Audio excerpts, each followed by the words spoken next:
Washington, this is VOA News.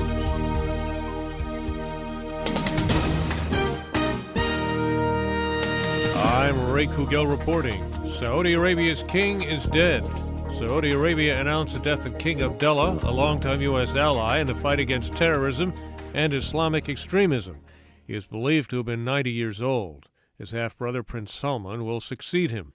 King Abdullah had officially ascended to the throne in 2006, but had actually ruled since 1995 when his predecessor King Fahd suffered an incapacitating stroke. King Abdullah was suffering from pneumonia. Yemen's President Abd-Rabbu Mansour Hadi and his cabinet have submitted letters of resignation. The move comes amid a political tug-of-war between the president and the Houthi militia that's been gripping the country since Monday. Speaking from Sana'a, the capital, Thursday, UN envoy Jamal Benomar said the political crisis would only be resolved if the rival groups honor earlier agreements calling for power sharing and an end to violence. 21 members of an international coalition against the Islamic State met at London Thursday to talk about strategies aimed at defeating the militant group. U.S. Secretary of State John Kerry said tackling the threat of IS is the challenge of our time. The purpose of coming here is to bring everybody's best advice, everybody's thoughts about where there may be weaknesses, everybody's thoughts about things we can do better, put that together, improve our own performance and operation, and lay down the strategy for the days ahead. Secretary Kerry says Iraqi ground forces, backed by international coalition partners, have made some significant gains in the fight against Islamic State militants, including in some cases halting or reversing the group's momentum. This is VOA News. At least 13 people were killed Thursday in the eastern Ukrainian city of Donetsk when a trolley bus was hit in an apparent mortar attack. Ukraine's Prime Minister Arseniy Yatsenyuk blamed what he called Russian terrorists for the attack. Russia's Foreign Minister Sergei Lavrov countered by saying Ukrainian forces were responsible, and he called it a monstrous crime. The European Central Bank launched an ambitious stimulus program aimed to stop deflation and boost the ailing 19-member Eurozone. The bank plans to buy billions of dollars worth of Eurozone bonds in the coming months.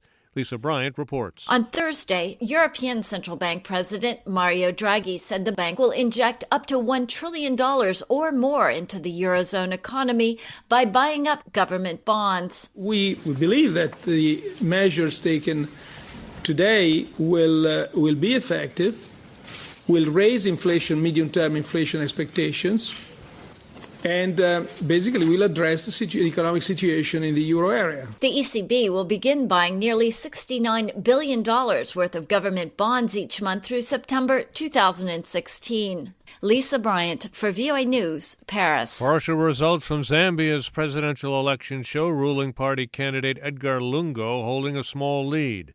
The tally released by Zambia's Electoral Commission Thursday shows Lungu of the Patriotic Front Party winning just under 51% of the vote.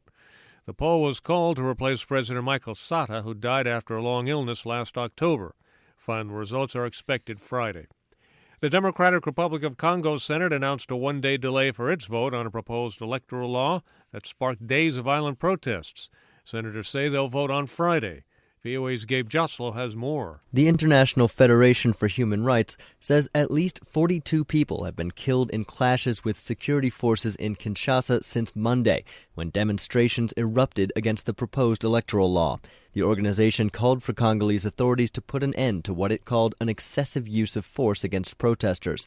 Opposition groups say the proposed law, which calls for a census before the next presidential election due in 2016, is a ploy to allow President Kabila to stay in power beyond the 2 terms mandated in the Constitution. Gabe Joslow, Nairobi. The White House says President Obama will not meet with Prime Minister Benjamin Netanyahu when the Israeli leader visits Washington in early March to speak to a joint meeting of Congress. A National Security Council spokeswoman says that as a matter of long-standing practice and principle, the president does not meet with heads of state in close proximity to their elections. Prime Minister Netanyahu is scheduled to be in Washington March 3rd, 2 weeks ahead of his re-election bid in Israel. I'm Ray Kouguell in Washington.